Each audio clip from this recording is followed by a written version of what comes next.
Hello friends, कैसे हैं आप सभी। तो चलिए फ्रेंड्स, आज की वीडियो के अंदर हम चर्चा करने वाले हैं हमारे यूजीसी के जर्नल पेपर से। तो पिछली वीडियो के अंदर हमने चर्चा की थी हमारे अधिगम के सिद्धांतों के बारे में, और आज की वीडियो के अंदर हम चर्चा करने वाले इंडिविजुअल डिफरेंस यानी कि व्यक्तिगत भिन्नता के बारे में चर्चा करने वाले हैं दोस्तों, कि किस प्रकार से हर बच्चा यूनिक है, अलग है, व्यक्तिगत भिन्नता पाई जाती है। इसकी चर्चा आज की वीडियो में हम करने वाले हैं दोस्तों। तो चलिए ले चलता हूँ मैं आपको इंडिविजुअल डिफरेंस की टॉपिक पर। तो सबसे पहले आपको मैं बता दूं कि बालकों में जो व्यक्तिगत भिन्नता पाई जाती है उसके पहले हम अर्थ को जानेंगे, क्या चीज़ होती है व्यक्तिगत भिन्नता, फिर उसके कारक और उसके महत्व को हम अच्छे से पहचान लेंगे। क्योंकि दोस्तों एनटीए नेट जो है इससे सवाल पूछता है, तो आपको इसको अच्छे से अध्ययन करना है। तो चलिए ले चलता हूँ आपको जो व्यक्तिगत भिन्नता है उसके अर्थ की ओर। तो चलिए, तो सबसे पहले मैं बता दूं क्या होता है व्यक्तिगत भिन्नता। यानी कि ये मान लीजिए कि जब दो बालक, यानी कि जब दो व्यक्ति या दो बालक होते हैं उनके अंदर विभिन्नता पाई जाती है, यानी कि वो किसी भी तरीके की विभिन्नता हो सकती है, उनके व्यवहार की, उनके सोचने की, उनकी मानसिकता की, उनकी भावनाओं की, ये हर मतलब कि ये जो भिन्नता होती है हर व्यक्ति से अलग होती है। तो ये क्या कहलाता है, व्यक्तिगत भिन्नता कहलाती है दोस्तों। तो क्या होती है कि आपस में भिन्नता व्यवहार करते हैं जो कि व्यक्तिगत भिन्नता कहलाता है। यानी कि व्यक्तिगत भिन्नता से अभिप्राय है कि प्रत्येक व्यक्ति में जैविक, मानसिक, सांस्कृतिक, संवेदनात्मक अंतर पाया जाता है। वही मैंने आपको बताया कि यानी कि उनका जीने का तरीका, उनकी सोचने की क्षमता, उनकी कल्चर, उनका भावनाएं जो हैं वो सब में क्या अंतर पाया जाता है। यही जो है व्यक्तिगत जो क्या कहलाता है, भिन्नता कहलाती है, कि जो दूसरे से अलग हो, यानी कि दोनों जो चीज़ें समान ना हो। इसके अंदर सबसे विशेष बात यह है कि जो जुड़वा बच्चे होते हैं ना, जुड़वा बच्चों के अंदर भी असमानताएं पाई जाती हैं। यानी कि जो बच्चे जुड़वा पैदा होते हैं, एक साथ दोनों बच्चे पैदा होते हैं, उनके अंदर भी जो है व्यक्तिगत भिन्नता पाई जाती है। यानी कि उनके अंदर भी कोई चीज़ सिमिलरिटी नहीं होती, वो सेम नहीं होते, वो भी अलग होते हैं। तो इस दृष्टिकोण से जो है व्यक्तिगत भिन्नता जो है प्राकृतिक मतलब कि डाटा पे बेस्ड होती है दोस्तों। चलिए, तो कुछ इतिहासकारों ने, कुछ फिलोसफर्स ने इनकी जो है परिभाषा देने की कोशिश की है व्यक्तिगत भिन्नता की। तो इसके अंदर सबसे पहले बात करेंगे हम, स्किनर ने इसको कैसे डिफाइन किया है। कहता है कि व्यक्तिगत विभिन्नता में संपूर्ण व्यक्तित्व का कोई भी ऐसा पहलू सम्मिलित हो सकता है जो जिसका मापन किया जा सके। यानी कि व्यक्तिगत भिन्नता के अंदर संपूर्ण व्यक्तित्व में, यानी कि जो पूरा आपका इंडिविजुअल जो आपका व्यक्तित्व है उसके अंदर आपकी पर्सनैलिटी जो है, तो उसके अंदर ऐसा कोई एक ऐसा पहलू, ऐसा कुछ आपका व्यवहार हुआ जिसका मापन किया जा सकता है, जिसको हम क्या कर सकते हैं, ऑब्जर्व करके उसको माप कर सकते हैं। तो वो क्या कहलाता है, हमारे व्यक्तिगत भिन्नता के अंदर आता है। दूसरा टॉयलर का कहता है कि शरीर के आकार और स्वरूप, शरीर की गति संबंधी क्षमताओं, बुद्धि, उपलब्धि, ज्ञान, रुचि, अभिवृद्धियों और व्यक्तित्व के लक्षणों को माप सकने जाने वाला विभिन्नता की ही उपलब्धि सिद्ध की जा सकती है। यानी कि ऐसा चीज़, यानी कि वो चीज़, यानी कि हमारी जो क्षमता होती है, यानी कि हमारी जो मेंटलिटी, बुद्धि है, बुद्धि उपलब्धि है, हमारा ज्ञान, हमारी नॉलेज है, हमारे इंटरेस्टेड है, यानी कि हम चीज़ में रुचि रखते हैं, वो चीज़ हमारी, ये जब जो चीज़ें हैं जिनको हम माप सकते हैं यानी कि मान लीजिए कोई बच्चे ज़्यादा इंटेलिजेंट है, कोई कम इंटेलिजेंट है, तो हम इसको माप सकते हैं।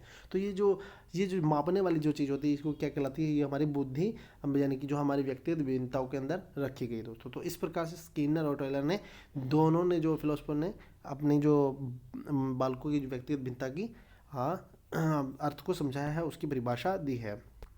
चलिए, अब आगे चर्चा कर लेते हैं कि व्यक्तिगत भिन्नता के कारक कौन कौन से होते हैं, क्या कारण होते हैं व्यक्तिगत भिन्नता के। यानी कि हर यूनिक पर्सनैलिटी पर्सन होता है, यानी कि सबकी पर्सनैलिटी अलग होती है, इसके क्या कारण रहते हैं। तो सबसे पहला जो कारण होता है दोस्तों वो होता है वंशानुगत। वंशानुक्रम यानी कि जो हम जेनेटिक होते हैं, यानी कि जो बर्थ बाय बर्थ जो हमारे अंदर जो गुण होते हैं, यानी कि जो जीन्स होते हैं हमारे अंदर, वो क्या होता है कि उससे भी जो हमारे जो व्यक्तिगत भिन्नता का जो कारण बनता है। क्योंकि दोस्तों हमारे अंदर जो बच्चा होता है उसके अंदर माता पिता के जो गट्स होते हैं, यानी कि जो जीन होते हैं, उनके द्वारा उनकी विभिन्नता अलग हो जाती है। उसके बाद जो हमारे एंसेस्टर्स होते हैं, यानी कि जो पूर्वज होते हैं, उनके भी हमारे अंदर कुछ ना कुछ गुण आ जाते हैं, जो कि हमारी शारीरिक बनावट होगी, मानसिकता होगी, इनके जो गुण हैं जो अलग अलग हो जाते हैं, जिससे क्या होता है, हमारे वंशानुक्रम के अनुसार यानी कि हमारे अंदर व्यक्तिगत भिन्नता आ जाती है। हम परिवार के अंदर जो 2 बहन भाई हैं, 4 बहन भाई हैं, वो सबकी यूनिक पर्सनालिटी, यानी कि सभी जो है व्यक्तिगत भिन्न है, सभी अलग अलग है।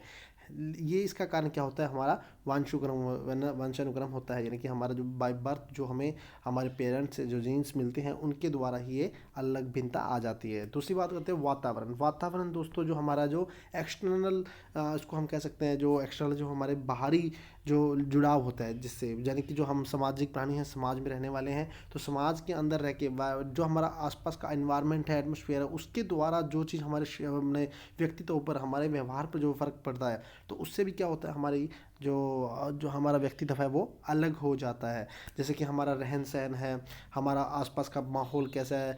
आप देखेंगे कि अगर हमारे आसपास के लोग इंग्लिश बोलते हैं तो हम भी इंग्लिश लैंग्वेज बोलेंगे, अगर पंजाबी बोलते हैं तो पंजाबी, जो भी लैंग्वेज बोलते हैं आसपास के क्षेत्र के लोग, तो हम उसी तरीके से जो है लैंग्वेज बोलेंगे। तो हमारा जो वातावरण जैसा होगा वैसे ही हमारा व्यक्तित्व होगा।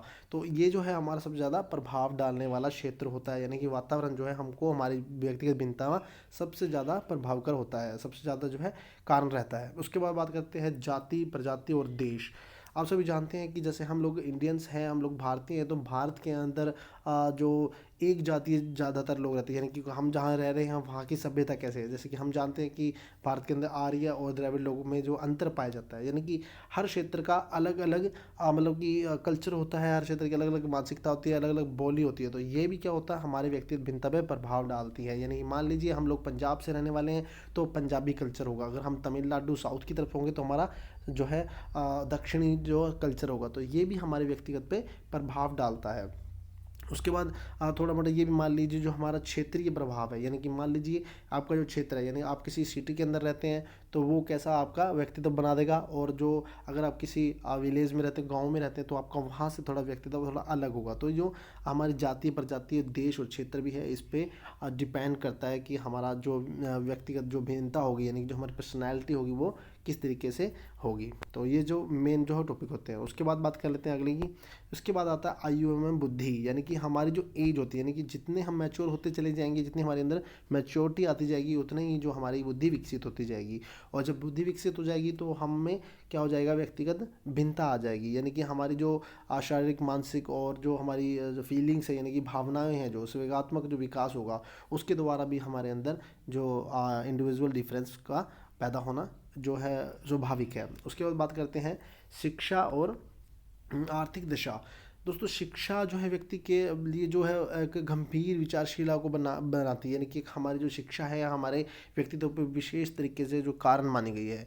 क्योंकि ये क्यों कारण मानी गई है, क्योंकि अगर यदि कोई व्यक्ति पढ़ा लिखा है, शिक्षित है, तो उसकी सोचने समझने की क्षमता थोड़ी अलग होगी, और जो कम पढ़ा लिखा है या नहीं पढ़ा हुआ है उसकी सोचने समझने की क्षमता थोड़ी अलग होगी। इससे क्या होगा कि हमारे जो पर्सनैलिटी पर फ़र्क आ जाएगा और हमारी व्यक्तिगत भिन्नता थोड़ी सी डिफरेंस हो जाएगी, अनशिक्षित जो अशिक्षित व्यक्ति है उससे, और शिक्षित व्यक्ति की थोड़ी सी अलग हो जाएगी। उसके अलावा हमारे पास जो आर्थिक दिशा है, यानी कि जो हमारी इकोनॉमिकल कंडीशंस होती है, इसके द्वारा भी हमारे जो हमारी जो व्यक्तिगत भिन्नता है ये इसमें भी डिफरेंस पाया जाता है दोस्तों। क्योंकि आपको पता है जो हमारी रिच मेंटेलिटी होती है वो हमारी आर्थिक इकोनॉमी पर ही डिपेंड करती है। कि आप देखेंगे कोई बुरा काम करने जा रहे हैं, अगर आप किसी गरीब फैमिली से बिलोंग करते हैं तो आपको देखेंगे कि कुछ लोग ऐसे होते हैं कि चोरी डकैती करना उनके लिए ये चीज़ कोई खास बड़ी बात नहीं होती। क्यों? क्योंकि वो जो कारण है वो गरीबी का कारण, मतलब गरीबी के कारण ही वो लोग जो है अपराध कर रहे हैं।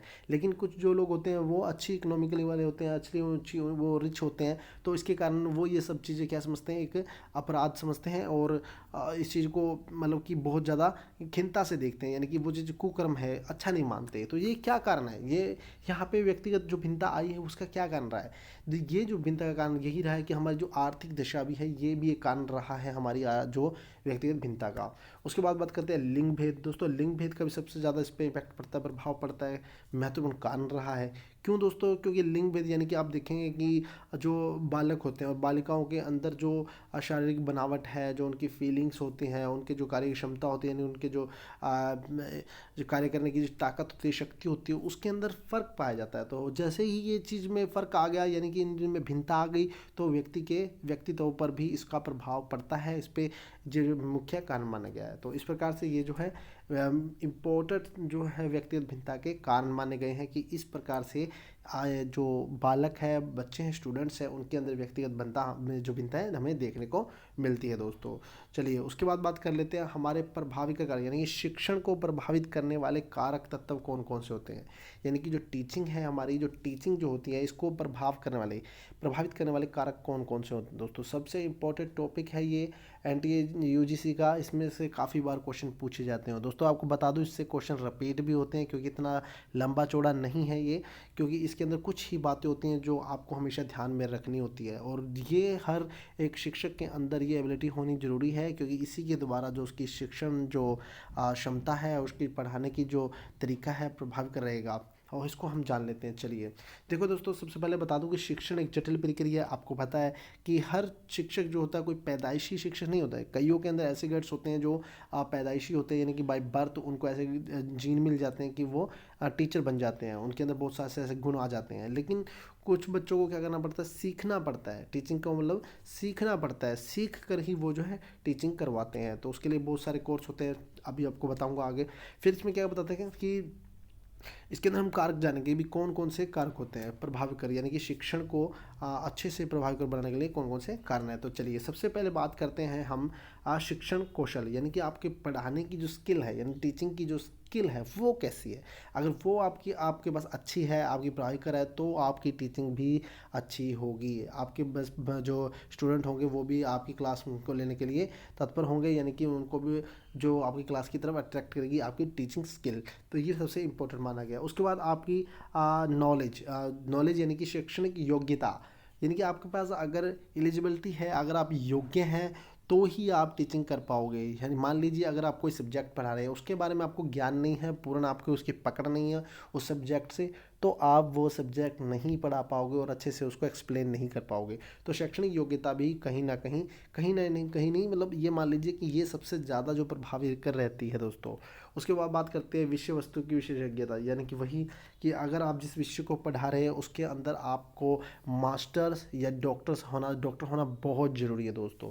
यानी कि आपकी उस पर मास्टरी होनी और डॉक्टरी होनी सबसे ज़्यादा आवश्यक है। यानी कि आप अपने विषय की इतनी मजबूती से पकड़ रखते हो कि आपको किसी फील्ड के अंदर भी कोई भी परेशानी आई, कोई भी समस्या है, उसको आप चुटकियों में सॉल्व कर दो। तो विषय वस्तु की विशेषज्ञता का होना भी बहुत ज़रूरी है। उसके बाद शिक्षक का अनुभव या प्रबंधक, यानी कि इसके अंदर आपको शिक्षक का अनुभवी होना, एक्सपीरियंस का होना बहुत ज़रूरी है दोस्तों। आजकल आप देखते हो कि हर जगह आप जो कहीं भी जॉब करने जाएंगे टीचिंग के लिए, किसी भी फील्ड के अंदर जाते हैं, तो वो ज़्यादातर जो एक्सपीरियंस होल्डर जो कैंडिडेट होते हैं उनको हायर करने की कोशिश करते हैं। तो क्यों करते हैं, यही कारण है कि अगर उनके पास एक्सपीरियंस होगा, उनको पता होगा किस तरीके से टीचिंग करवानी है, क्या क्या उनके अंदर गट्स होते हैं, किस कौन कौन से तरीके से टीचिंग करवाई जाती है। तो ये अभी सभी कुछ उनके अंदर होगा, तो ही वो मतलब कि शिक्षक रखेंगे। तो यही शिक्षक के अंदर एक सबसे बड़ी तत्व होता है, एक इम्पोर्टेंट एलिमेंट है कि जो उसके अंदर होना जरूरी है। उसके बाद करें शिक्षक एवं शिक्षक एवं शैक्षणिक संस्थाओं में समन्वय, यानी कि जो शिक्षक है, यानी कि जो टीचर है और जो वहाँ पे पढ़ा रहा है, जिस ऑर्गेनाइजेशन में, जिस संगठन में वो पढ़ा रहे हैं, उनका आपसी तालमेल होना भी बहुत ज़रूरी है दोस्तों। उसके बाद कार्य की विश्लेषणता, यानी कि जो कार्य आप करवा रहे हैं बच्चों को, उसका विश्लेषण करना भी ज़रूरी है। चलिए तो अब इसको थोड़ा सा और विस्तार से इसको थोड़ी चर्चा कर लेते हैं, समझ लेते हैं क्या है ये चीज़। वैसे अब मैंने आपको एक्सप्लेन कर दिया है सारा, फिर भी हम थोड़ा सा इसको तो अच्छे से जान लेते हैं। चलिए तो सबसे पहले आता है शिक्षण कौशल। शिक्षण कौशल क्या होता है दोस्तों, वही मैं बता रहा था शुरू में ही आपको कि शिक्षक जो होता है, कौशल जो होता है वो जन्मजात हो सकता है। ऐसा नहीं है कि जन्मजात हो, ऐसा नहीं है। यानी कि जन्मजात हो सकता है, लेकिन ऐसा नहीं है कि वो जन्मजात हो। इसके लिए आपको स्किल को अर्जित भी करना पड़ सकता है। कुछ बच्चे जन्मजात ही टीचर जैसे होते हैं, मतलब उनके अंदर ऐसे गट्स, ऐसे जीन्स होते हैं कि वो टीचर ही लगे बन जाते हैं। और कुछ बच्चे ऐसे होते हैं कि जो टीचर बनना चाहते हैं, लेकिन उनके अंदर जो गट्स नहीं होते हैं, वो जीन नहीं होते, तो वो क्या करते हैं, उसको स्किल को सीखते हैं। सीखने के लिए जैसे कि उसके अंदर कुछ इंपॉर्टेंट्स पूछे जाते हैं, लाइक दैट प्रश्नों का पूछना, उनके अंदर प्रश्नों को पूछने की उत्साहिकता आनी चाहिए। प्रयोग करना, यानी कि एक्सपेरिमेंट, हर एक्सपेरिमेंट, व्याख्यान देना, यानी कि उनको लेक्चर देना भी आना चाहिए। और समस्या का निदान, यानी कि जो उनकी प्रॉब्लम्स है उसको सॉल्व करना, ये सभी जो कौशल एक शिक्षक के अंदर होने बहुत ज़रूरी है। उसके बाद योग्यता की बात करें, योग्यता जो सबसे इंपॉर्टेंट, मैंने आपको बताया कि शैक्षणिक योग्यता अगर होगी आपके पास, तभी आप अच्छे से पढ़ा पाएंगे दोस्तों। उसके लिए गवर्नमेंट ने कुछ स्कीम्स चलाई हुई हैं, कुछ कोर्स चलाए हैं जो कि टीचिंग से रिलेटेड है। उसके लिए उसके अंदर स्किल्स भी सिखाए जाते हैं, जैसे JBT है, JBT की जो प्री टीचिंग होती है यानी कि 1 to 5 के क्लासेस के लिए होती है, बीएड होती है, बीएड टीजीटी पीजीटी के लिए। उसके बाद सी टेट जो होती है यानी कि सी टेट एक पारदर्शी, मान लीजिए कि किसी जो टेट वगैरह होते हैं, ये टीचर एलिजिबिलिटी टेस्ट होते हैं, ये भी काफ़ी इंपॉर्टेंट होते हैं। उसके बाद नेट है यानी कि आप प्राध्यापक बनना चाहते हैं, लेक्चरर बनना चाहते हैं, असिस्टेंट प्रोफेसर बनना चाहते हैं, तो इसके लिए नेट एलिजिबिलिटी होती है। यानी कि ये सभी जो कोर्स होते हैं ये भी आपकी दक्षता यानी कि कौशल को बनाने के लिए होते हैं, जो कि एक गवर्नमेंट ने, हमारे इंडियन गवर्नमेंट ने एक योग्यता का मापन रख लिया है कि ये आपके पास होना ज़रूरी है, ये होगा तभी आप शिक्षण कार्य करवा सकते हैं। चलिए उसके बाद बात करते हैं हमारे अगली विषय वस्तु की विशेषज्ञता, यानी कि जो हमारे विषय वस्तु होते हैं दोस्तों, विषय वस्तु की जो विशेषज्ञता है ये भी सबसे इम्पोर्टेंट मानी गई है। चलिए तो ये कौन कौन सी है कि शिक्षण के प्रभावी बनाने के लिए आवश्यक है कि आवश्यक शिक्षक को उसके विषय का विशेष ज्ञान प्राप्त हो, यानी कि उसके पास उसकी मास्टरी या डॉक्टरी हो। अगर उसके पास विषय वस्तु का विशेष ज्ञान नहीं है तो वो शिक्षण जो उसका कार्य, जो पढ़ाने का जो तरीका है वो ज़्यादा अट्रैक्टिव नहीं होगा, ज़्यादा प्रभावकर नहीं होगा। तो विषय वस्तु का विशेषज्ञता का होना भी बहुत इम्पोर्टेंट माना गया है दोस्तों। चलिए उसके बाद चर्चा कर लेते हैं हमारे शिक्षा का अनुभव या प्रबंध, यानी कि एक शिक्षक सदैव शिक्षार्थी भी होता है दोस्तों। मतलब यानी कि जो शिक्षक है वो शिक्षार्थी भी है, यानी कि उसको एक विद्यार्थी का रूप भी है, क्योंकि वो रोज़ कुछ ना कुछ सीख के आता है। या आपको मैंने पहले बताया कि पढ़ाने के लिए पढ़ना भी ज़रूरी है, टीचिंग करने के लिए आपको सेल्फ स्टडी भी करनी ही पड़ेगी। तो इसी तरीके से जो शिक्षक है वो सदैव शिक्षार्थी भी होता है।